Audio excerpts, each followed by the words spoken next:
Hi guys, I'm Kyle, I'm Wellbeing, and I'm here today with As Sirens Fall, and we're just going to do music in the minds and talk about mental health, the music industry, and how that all kind of ties into one.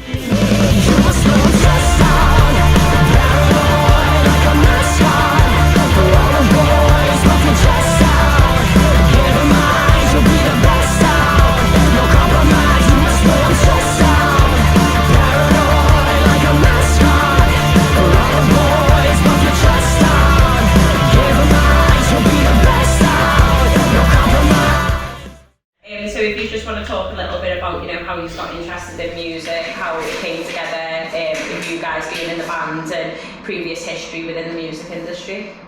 As far as the band's concerned, it's actually, where are we now, July? So it'll be, in terms of us playing music together, it will be 8 years next month. Wow.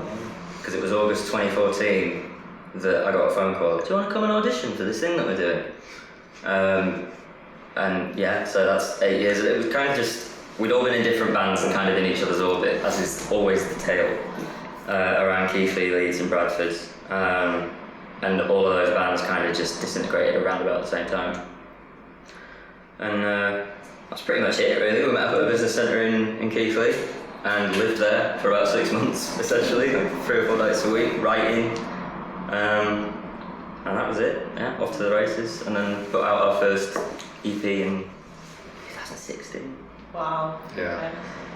Yeah, it's really bizarre because I wasn't even in the band at the time, and I remember they were shooting a music video for the single off the first EP called Where You Are, and we're lying in bed, and I think it was Mikey that rang me saying, oh, we need this guy in this music video, it's just a guy in a suit who punches me in the face, can you do it?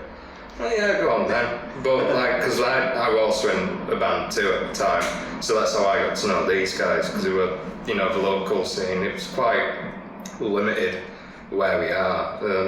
Didn't really get a lot of original bands in there.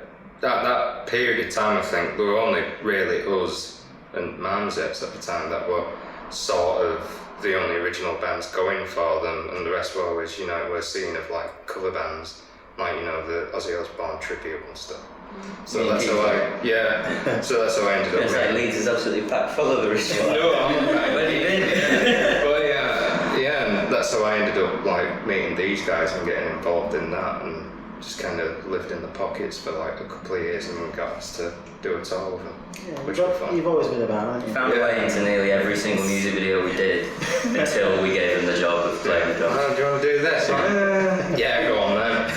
So there you go, sometimes, the universe just attracts you to something, so That's it. it's been that case for a while. Yeah. Okay, cool. And in terms of mental health, just want to talk a little bit about what mental health means to you guys. You can talk a little bit about your own experiences or just share what you feel comfortable to do so. Yeah, mental health has been a key part of this project since we started, because all of the songs pretty much are just about how deranged I am, so it's going to be a pretty, forefront factor of all of it. And for a long time we had a little bit of a matching uniform. We had these patches on our back that said "Not Dead Yet," which is just a sort of little simple positive message that also fit with the fact that we really like our emo-y stuff,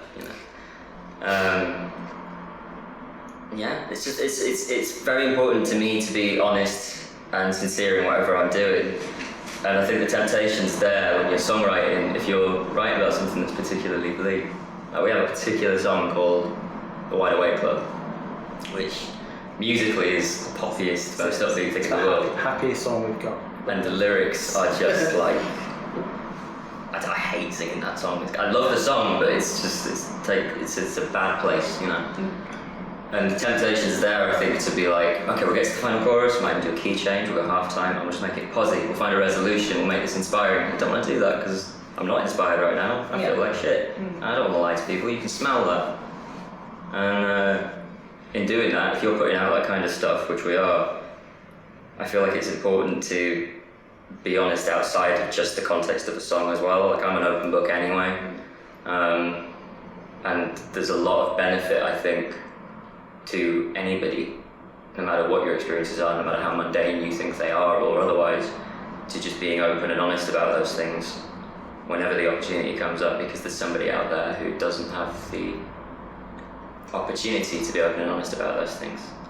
And finding empathy is everything. Like, awareness is brilliant, you know, and we can talk statistics all day long about depression, anxiety, trauma and all of that whole world, but statistics are numbers. You can't speak to a statistic. Yeah.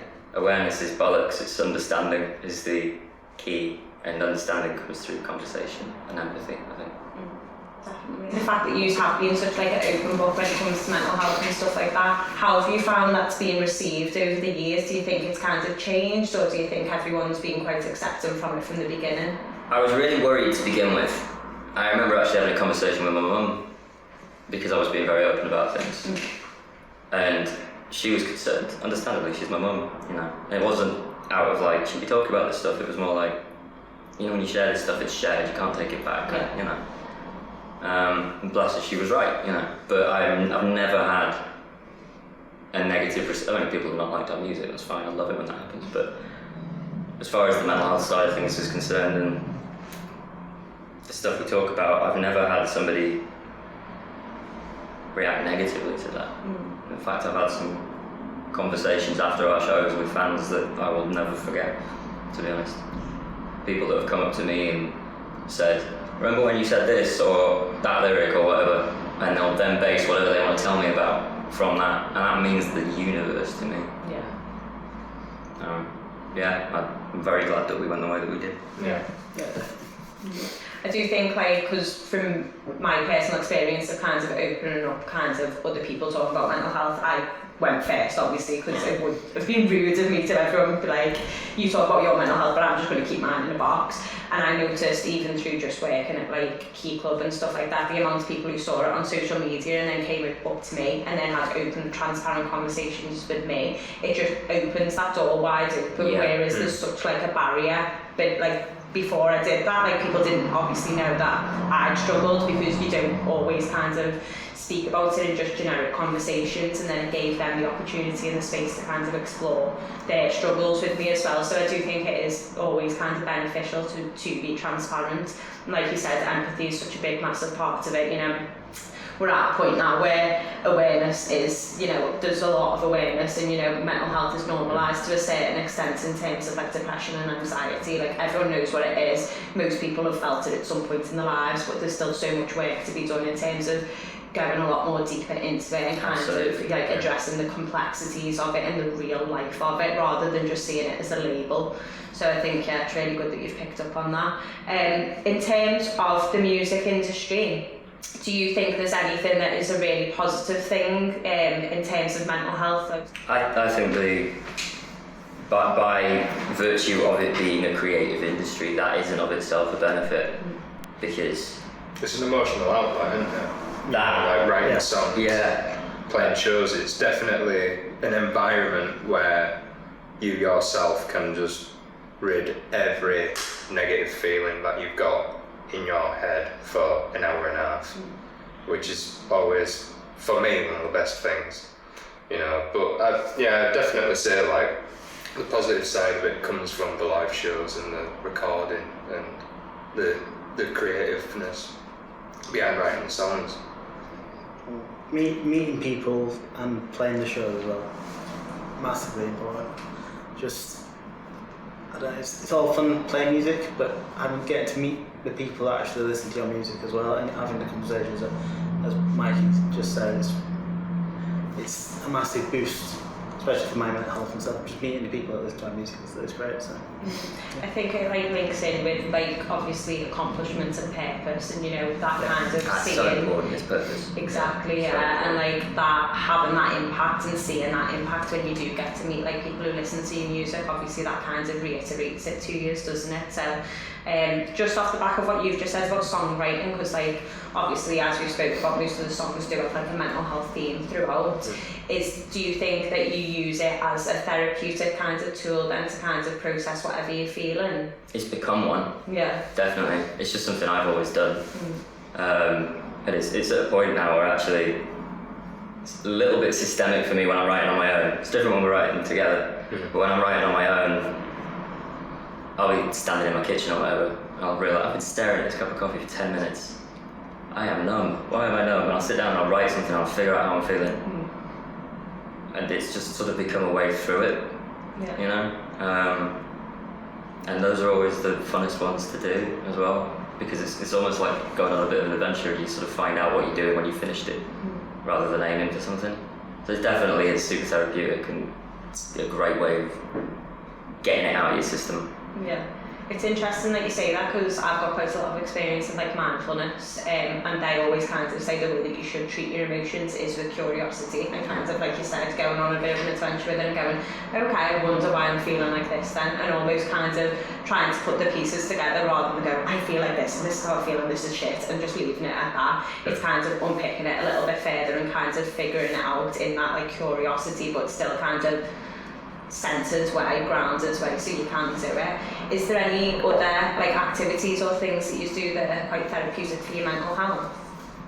I do a lot of drawing. I do a lot of art outside of music, because like with the like when you do music, it's such a very loud and energetic environment, and you push your body to a lot of limits when you're playing shows, and then obviously exposed to sound. But then when you get to like painting or drawing, it's the complete opposite, and it's so calm and quiet, and that's where that also feels therapeutic. So I tend to use my other emotional outlet through creating art and doing lots of just drawings for myself, or maybe an art print that we can use for merch, or working on a hoodie, t-shirt design or something. That always seems to be a lot easier for me, as well as making music. Don't know about you. I mean, you do a bit of drawing. I do. I always feel like I'm too busy for it. I love drawing. I just feel like I can never find the time. I go to the gym quite a lot now. I've started out again recently just because, and that helps massively. It's like It's the most annoying thing in the world, isn't it? That all the doctor's advice, specifically the exercise and eat your vegetables, is so true. It's true. So patronising when you're in that mindset. It's I go outside. I don't want to go outside. the thing behind going to the gym, always only macho men and stuff like that. Yeah. But massively helps because it gives you something to focus on. And I'll get back from work. I work as an engineer outside a band. I do work 6 in the morning till 2 in the afternoon. So my thing I normally would do is just sleep all afternoon. But I'm trying to get out of that habit because it makes me feel like shit when I wake up. And just going straight to the gym at 2 o'clock, and then the rest of the day I'm awake and I'm feeling great the rest of the day. It's just getting myself there and forcing myself to do it. But yeah, I find it helps. It's definitely improved recently. You're proving something to yourself every day when you make yourself go and you make yourself do it. That you're achieving forcing myself to do it, and I'm okay. But Yeah.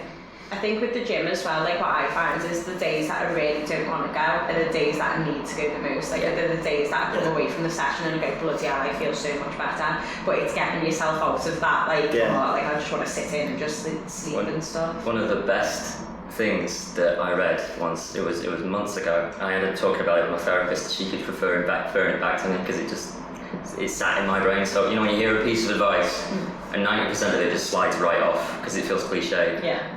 And the cliche one is you should treat yourself like your best friend. But when you're depressed or you're triggered or you've just had a panic attack and you're fucking wiped out. Sorry, can we swear? Yeah, of course. You're fucking wiped out. People are complicated. Yeah. I don't want to look after my best friend. Yeah. I want to lie down on my sofa with a pizza in the office US and live there for 10 years. So as an alternative to that, the advice for me that worked was don't treat yourself like your best friend because people are complicated and stressful. Treat yourself like your dog. It doesn't matter if it's raining, it doesn't matter how you feel, that dog needs a walk. He needs to be fed 3 times a day, he needs to be fed healthy food. He can't have chocolate, he can have a biscuit as a treat, maybe a couple if he's good, if he sits down. He needs a bath, all that. And it just simplifies it all right down. Yeah. And it's honestly, it's in my head every morning. I love the dog. I would talk. Dog, doesn't matter how I feel, I need a walk. My legs are gonna go, I need a walk. saying that though, at night watching The Office and eating pizza this time. Every now and again, you've got to have a fuck off day. Oh yeah, 100%. I think that's something that's like coming a bit more forward now. Is kind of like mental health days. Is so giving yourself that time, because I think what a lot of like us really do is we will guilt trip ourselves. So say for example, if we are feeling shitty and then we do decide to do nothing all day, then we'll be really hard on ourselves because we've done nothing all day when we've had things on our to-do list. So it's like allocating that time so that you're not going to be harsh on yourself, like you've scheduled it in, so you can forgive yourself for it completely, because we need it. We can't, with our generation as well, like we're constantly trying to run just on nothing. Do you know what I mean? Like you have to plug your phone in to charge it before the battery's dead. Exactly. If it gets below 60%, take a day, plug it in. Yeah. Because if it gets all the way at 0, you're fucked. It's going to do it for you. Yeah, exactly. And I think that's something that our generation, especially like with all the side hustles and like extra things that we do and how many friends we go and see, and like, you know, that trying to get that balance of being able to breathe and relax and recharge and still doing all the things that we want to do can be quite tricky sometimes. So I think it's definitely something to like schedule in. Like, you know, I'm having a mental health day, I am going to watch The Office, I am going to order a pizza. So we spoke quite a lot about things that are positive in terms of the music industry there, and just things that are quite therapeutic for you guys.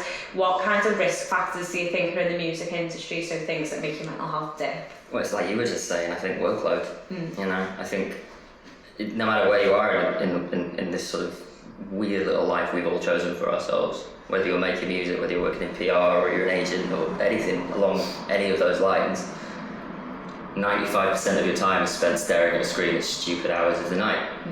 And that wipes people out. And there is definitely that kind of, it's not as bad as I think it once was, but that hustle culture is everywhere. Yeah. And if you're, you know, I'm very proud of myself for like sorting my body clock out now. I'm often like, I'm asleep before 11, it's amazing. But the fact that I feel like an old man for that, whereas if I was working anywhere else, that would be so normal. Yeah. Do you know what I mean? So there is that kind of culture there that I think is dangerous and leads to a lot of people getting burnt out. So I think that's really the dangerous part of it. But again, it's just on an individual to look after themselves really, and to make sure that they know their own limits and to schedule in mental health days. Yeah.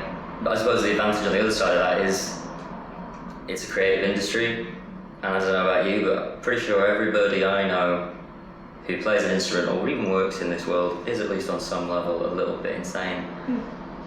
So there is that kind of culture there already of empathy, which is great. So when people do need that time, I feel like it's a lot more warm than it could be, because people get it. Whereas if it was like a corporate kind of industry or something like that, like that you wouldn't kind of normally get that support in the same sense. I wouldn't know, I've never been in an office, I don't know. I should not come in, you do not get the same support. Is there anything else that you guys think are like risk factors in the music industry? It's a shit industry for even someone without mental health problems anyway, because there's no guarantees in it.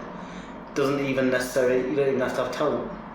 It helps, but it's an industry that doesn't always reward you for what you're doing. There's always a massive risk with anything you do, and hard work often doesn't equate to actual results. you can work your ass off and you can get nothing from it, which is a great way to get burnt out. And it sucks. Yeah. But you just gotta stick at it and you just gotta be passionate about it. You've got to love it that much to do it. Yeah. Is it? I think it was you that told me about that thing Simon Neil said, where it was like, you better love the music that you're making because 95% of being in a band is fucking shit. It's true.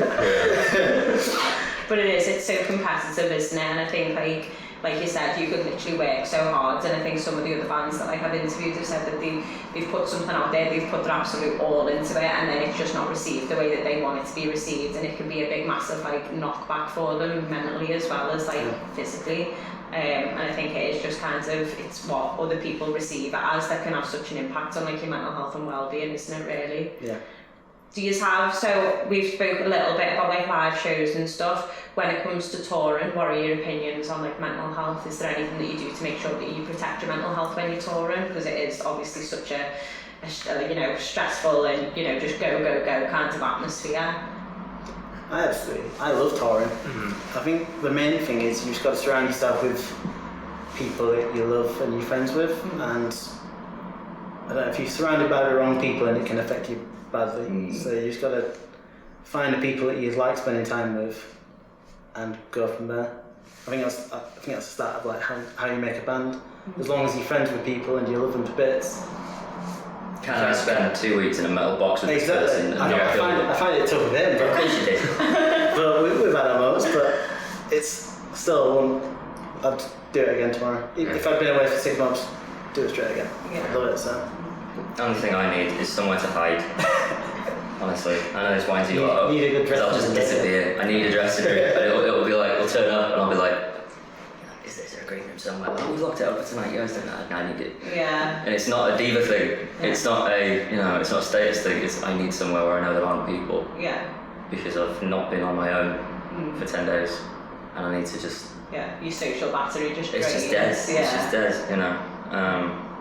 And as long as I know I've got somewhere to hide for a bit, and just sort of get myself into the right headspace, then I'm fine. Yeah. I need to sleep as well, and not eat shit.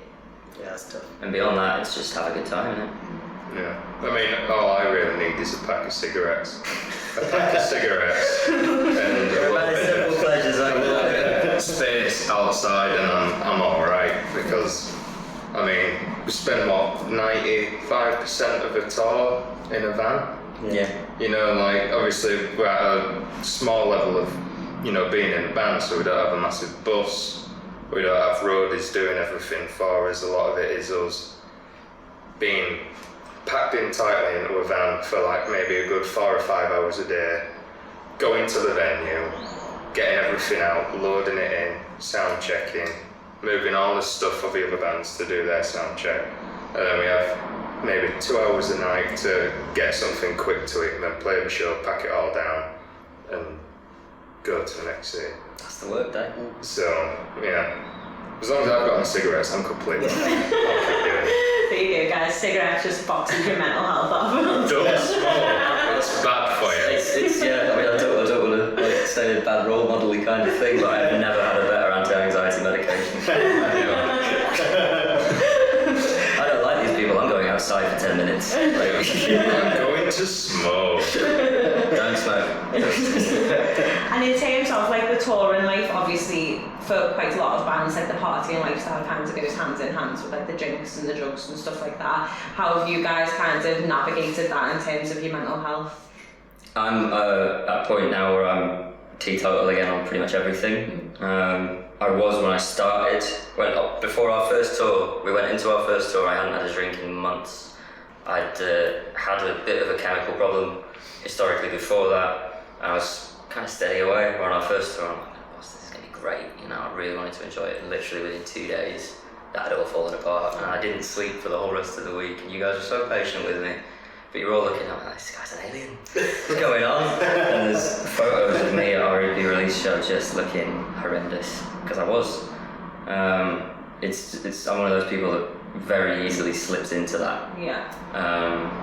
And cyclically I have, but for quite a long time now, it's been something that's stayed in a box for me, and will remain so.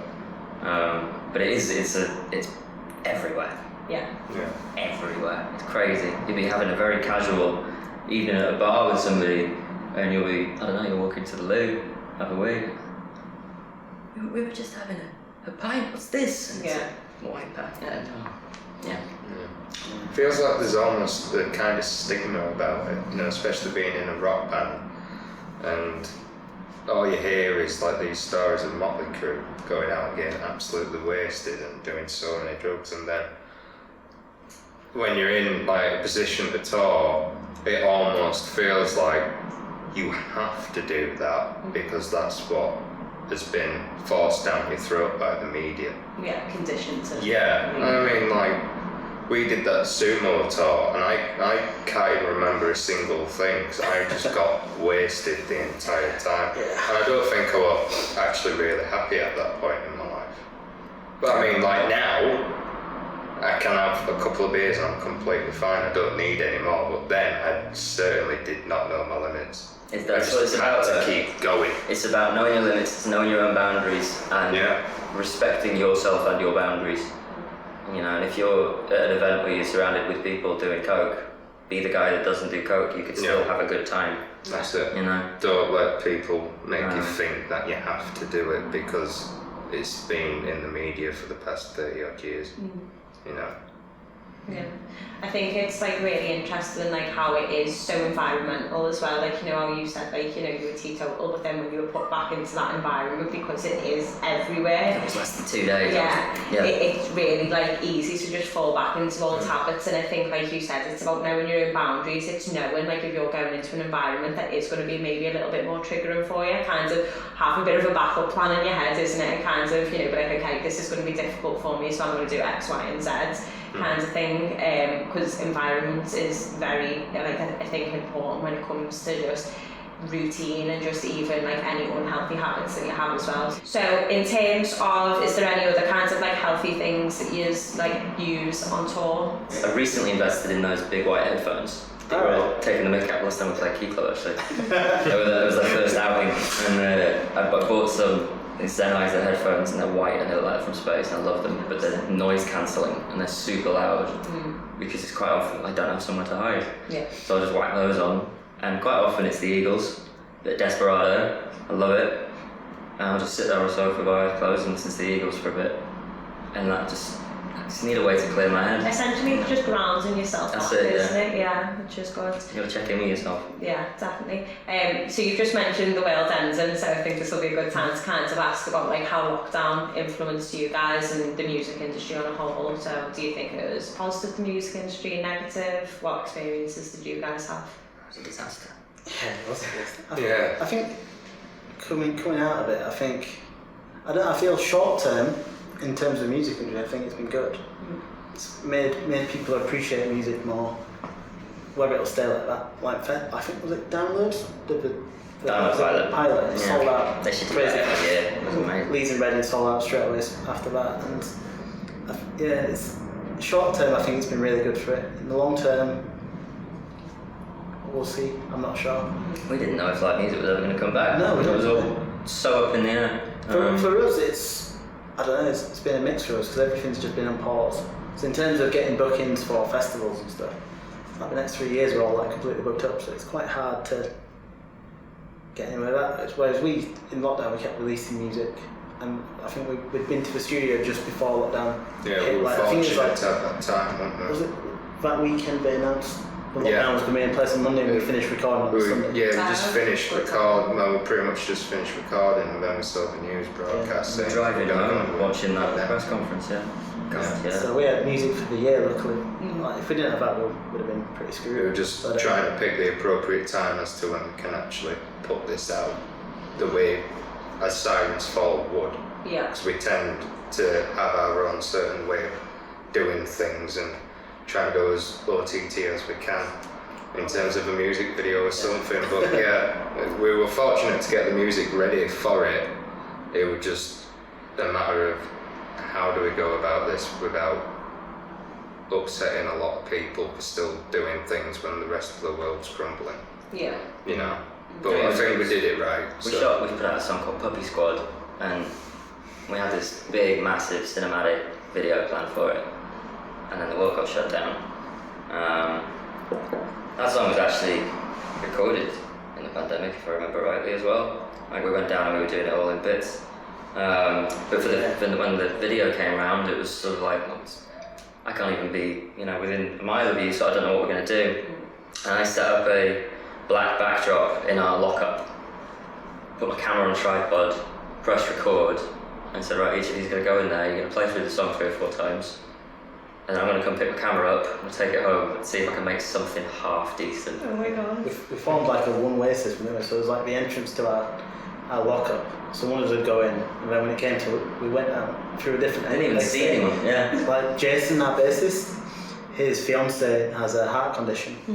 At the time, she was waiting for an operation, so we didn't know. Obviously, when COVID first started, he was really careful. He didn't go out for months, so we didn't see him. How long was it? It was like 6 months. 6 or 7 months. We didn't see him at all. He didn't go outside or anything.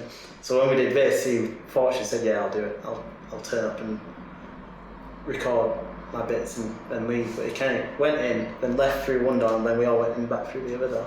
So we didn't even see him. So. And it's actually one of my favourite videos I've ever done. Yeah. It's bizarre. I think it's I think it was both good and bad. That school essay conclusion. It's both. I mean, it was obviously a disaster. You know, it's horrendous.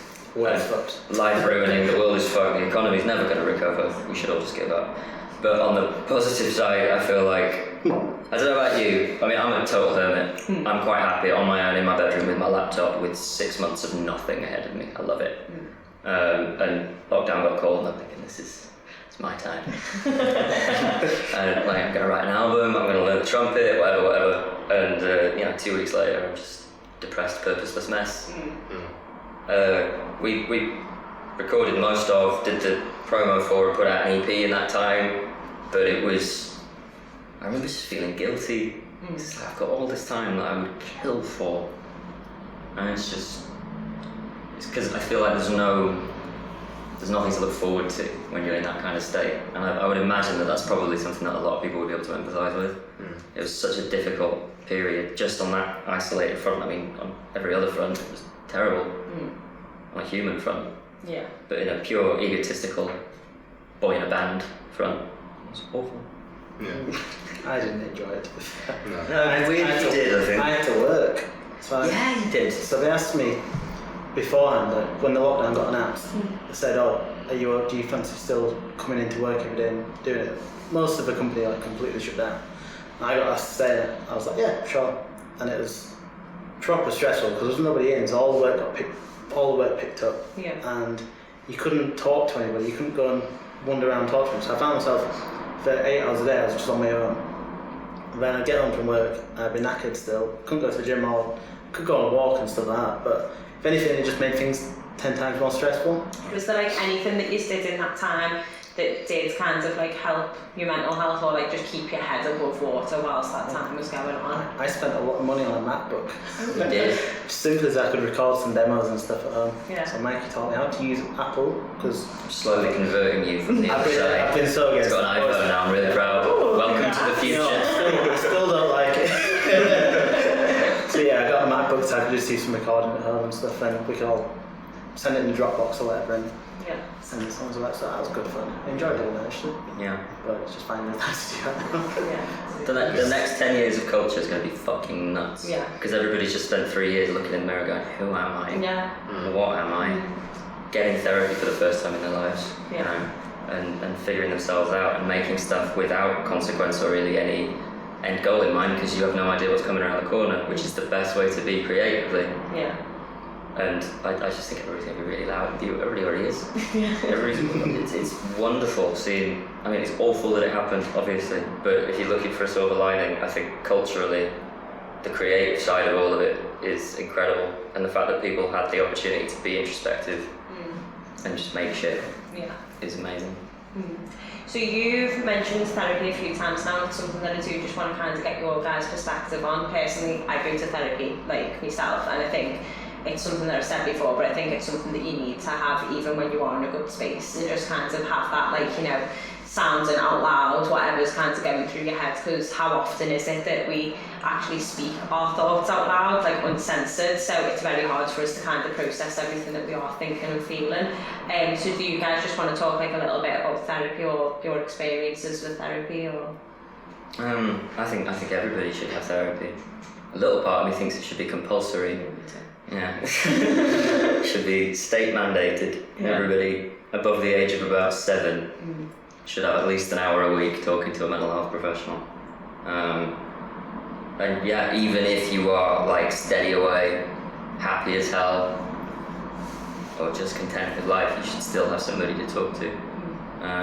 Because like you said, it's you can get all tangled up in your head with ideas and thoughts and telling yourself little stories and coming up with new narratives and making yourself worse. Yeah.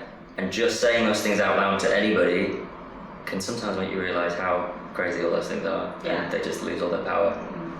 At a base level, that's incredible. But it was March or April of 2020 that I first started. I've had therapists before, and I had this particular one who I won't name. He just kept trying to bond with me over football, and he would not listen. I've never watched a football match in my life. I've got no idea what's going on. And it was a long time then after that I didn't try and get any help, and then lockdown hit, and I started these Zoom sessions, and I've been having them every week ever since. And she's incredible, and I feel so much better than I ever have, and so much more self-aware. I just think it's something everybody should do. Yeah, definitely. I think it is something that you've touched on quite nicely there, is the fact that you do have to kind of be able to have that relationship with your therapist to a certain extent, because if it is someone that you just don't gel with or you have nothing in common with, you're just not going to want to be vulnerable and kind of have those transparent conversations. So I think sometimes it is a little bit of trial and error at first, and I think that's where a lot of people do kind of get scared off, and maybe they've seen like 2 or 3 therapists, or they've gone through the NHS with the waiting lists and stuff like that, and they've kind of just that those 1 or 2 bad experiences, they've gone, fuck that, like, you know, like therapy is not for me. But I think when you do actually find a therapist that you can be comfortable with and you can be your authentic self and actually just talk about all the brain thoughts that are going on in your head, like it's so effective, but it's getting to that place for a lot of people that I think is a big struggle. Especially if you're at a point where you're like in the shit when you start looking for a therapist, and then you go through 5 or 6 who just aren't for you. I wouldn't blame anybody for feeling hopeless after that. You know, and it's also, like, I guess I'm speaking from a place of privilege for being able to afford a private therapist. You know, that's not something everybody can do. You know, I was on a waiting list for nearly 2 years, and I chased it up, but it was still so murky. I just kind of gave up on it. I thought I need to figure out a way to invest in myself here, and if it means living off of beans for a little while, then I'm going to do that. The way that I think about it, because obviously like I've gone private as well, and like mine cost £45 for an hour, so it's not cheap, do you know what I mean? And again, like I am privileged to be able to afford that. But then I think about if I go on a night out, I'd spend that without even thinking about it. And I'd rather invest it in myself and kind of, you know, my personal development and like how I feel about myself and how I feel towards other people as well, and just the world in general. So I think that's something that I kind of always keep in the back of my head when I think, how am I even going to be able to afford this, like this month or this week? I just think, you know what, like when you're once you've had a couple of bevies and you're asking everyone if they want a Jaeger bomb, you're like, you've got all the money in the world, do you know what I mean? It's nothing really. But it's really important to kind of even have that space. And I think if you can't afford a therapist, I think writing, so like obviously like songwriting is a very good way to do it, but even just writing in general, just getting those thoughts out of your head onto paper so you can read them back and actually go, oh, is that actually how I think, or is that actually, you know, the light bulb moment goes off a lot there as well. So I think that's a really good way to do it. There was an article that I read on Young Minds, which was literally from 2017. You spoke a lot about kind of mental health and the We Are Not Dead Yet movement. Do you want to just talk a little bit about that and what that kind of was? I know you mentioned it a little bit earlier with the patches on your jackets, but do you just want to go into a bit more detail? We Are Not Dead Yet, or I'll probably call it One Day Without Thinking About It, because that's just what it is in my head, was something that I've been wanting to build and sort of experiment with and figure out for a few years. It was kind of parallel to the band, to be honest. And it was just, I wanted to figure out a way to create a platform, and I had no idea what that would look like, to nurture that sense of understanding beyond awareness. Because I think that's the way to affect cultural change. And in 2017, I was getting there with it, you know, I was figuring things out, speaking to all these different people. I was learning to screen print so I could make t-shirts, you know. And my fiance passed away, she took her own life. And that was kind of the, fuck, I'm gonna do this. I'm gonna make something happen. I don't know what it's gonna look like, but I need to do something. And it became a bit of a project, and it was something to just pile my brain and my energy into. And bless her, my mum donated her living room, and we covered it all in plastic tarp so that I could make t-shirts in there. She has a lovely living room too, bless her. So sweet. House smelled of chemicals for ages. And it was up and running pretty fast, and all of these people in music were getting in touch with me wanting t-shirts and wanting to talk about it and wanting to talk to me, and people were submitting these long-form blogs about their experiences with bipolar and with trauma, and it was amazing. And then after a couple of months, it started to just destroy me internally. It was taking up all of my energy, and it felt a little bit insincere of me to be sort of pushing this with all the energy that I was trying to pile into it, whilst on the other end of it being in such a shit place and not really doing anything about it because I didn't know how. So I put a pin in it and just kind of left it. Donated all the money that was sat there and just thought, I'm just going to leave this for a while. And I still haven't been able to pick it up again. And that's where it got to, really.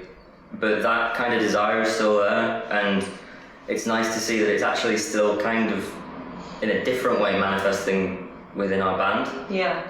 I mean, there's a particular show that I always think of is just before lockdown. It was February 2020. We did a 2-night residency in Keighley, and it was after the second night. I mean, obviously, I had no idea it was the last show we were going to play for 18 months, you know. Yeah. It was the best show of our lives. It was so good, and I had this like gaggle of kids standing around me, and one by one just talking to me about the things that they were struggling with, and like, I'm not trying to give people advice, and I was just listening. Yeah. And I just remember how nice it felt that people felt comfortable not only just saying these things, but saying these things to me. It was just really valuable. And that's all Wundy was. I was just trying to create a culture of conversation. Yeah. But I think that's most of the time, that's all we need, because I think one of the biggest issues that we've got in terms of mental health at the moment is that if you're not a clinical psychologist or you're not a chartered therapist or anything like that, they almost tell you to leave it alone. Don't kind of, be delving and poking into people's mental health and stuff like that. But in reality, most people just need to be listened to. They don't need someone to kind of give advice or kind of go, have you tried this? Most people don't want that. Like, I saw something quite a while back, which is like, when someone does come to you and they are kind of offloading or struggling, you ask them, do you want advice or do you just want someone to listen? And I think most of the time, people will just be like, I just want someone to listen, because it's just getting that off the chest, isn't it? It's getting that negative energy out, or just being able to express it to another person and soundboards. And again, so I think that's the most effective thing that most people can do. And I think that's where a lot of people kind of need to realise that you don't need to be professional to kind of support people's mental health. Obviously, if it does get to crisis points, then there is crisis like services and stuff like that to kind of take over, because you're not mental health trained to support that. But in the long scheme of things, like, most people just need someone to listen. So I think like that's amazing what you've done, and obviously just listening to those kids has probably changed their perspective on a lot of things as well. So yeah. I think sometimes people just want someone to sit down with a minute for a bit. Exactly. So they don't want advice. I would have no idea what to do about half those fucking problems. Yeah. I'll just smile and I'll listen and I'll do my best to empathise. That's all anyone can do. And it is as simple as that, no matter what the situation is. And I think it comes back to like what we were saying before about, how like when you do go to the doctors and they say, oh, have you tried to exercise, have you run yourself a hot bath, have you meditated? Sometimes you know the answers, but someone telling you the answers and saying this is the piece of advice that's going to help you, you just think, piss off. Like, it's so patronising. So I think even, I think when I go to people with my problems, like most of the time if they do give me advice, I'm like, sure, I do know. But yeah. So if you guys had to think of a piece of music or an artist or an album or something that's helped you guys through a really, challenging time with your mental health, is there any that stands out for you? I think for me it always ends up being the Sex Pistols every time. Because it's something I was brought up on since I was like the age of 3. And like in school, like I used to get bullied a lot, and I mean like a whole lot, just for like having black hair or something. So then my mental health used to get affected by that, and used to spend a lot of the time in school hiding, thinking, well, what's wrong with me having black hair walking down the corridor when I'm just only being myself, and yet like 90 kids are attacking me for it. I don't understand it. But I always used to feel a bit of anger behind that too, because I wasn't hurting anyone, I was just trying to be unique in my own way. But I always used to listen to that album, and it always used to make me feel not alone, but also used to give me a path in my mind to follow, to be like, there is always going to be this divide of people, and it's all about getting your message out there, and that's you being you, and me wanting to be me. I only want to be me. So I used to just listen to that album, and every time I get like pissed off or I'm scared, or I do listen to that album all the time, and all of those teenage angst feelings just come back up, and then I suddenly feel like I can take on the world and beat up thousands of very strong rugby-like men. Could take on the rugby team right now. Yeah, like take them all out just by listening to that one album. And yeah, that is just always that album by the Sex Pistols. It's just, for me, it's everything. I don't know where I'd be if I hadn't heard that album. My go-to for stuff, just to chill out or to cheer me up, would be something like Green Day or something like that. I think they were like my gateway bands when I was younger that got me into rock music and stuff like that. I grew up listening to like Bruce Springsteen and Bryan Adams and stuff from my parents, but I think Green Day and Sum 41 were like the bands that I feel like I can listen to them in any mood. I don't listen to them that much anymore. It's either them or something really heavy. Yeah. Something really heavy would get me through it, but yeah. Always, I don't know, just a bit of Linkin Park sometimes. But the last album we did, very, very sad, but it's so good just to listen to. Yeah. When you're getting your own head and getting your own thoughts and stuff, it's a good album to listen to, but yeah. It's interesting. I think it's a similar thing where it's the music I listened to as a teenager. It's kind of all reliable. Yeah. It's the stuff that I would walk around school always with my iPod headphones on full on my own, hating everybody too. You know. I didn't know what was wrong with me when I was a teenager, but I was very depressed in hindsight, and the stuff that I went for was always the escapism concept. I fell in love with Bowie. But also Green Day, particularly American Idiot, because I love the concepts. Black Parade was my initiation into my cam. And then Bowie, of course. I fell in love with Queen, and then also like loads of random one-off country songs because they're so story-driven. I just love a story.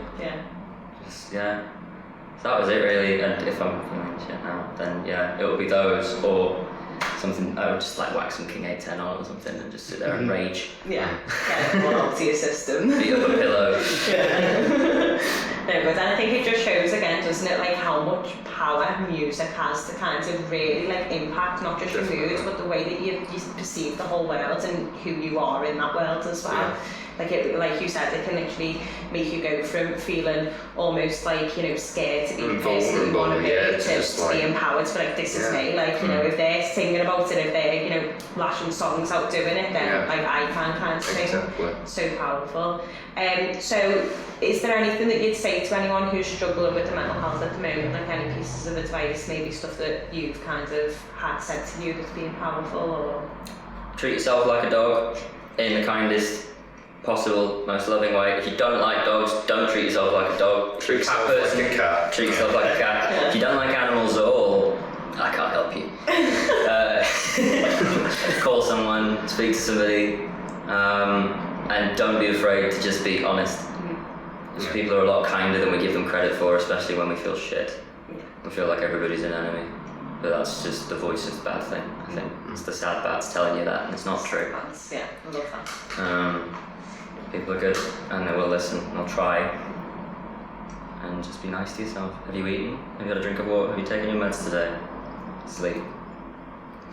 That look good. I can't remember what it is. My friend Elle sent me a link. I think it's something like soyoufeelllikeshit.com.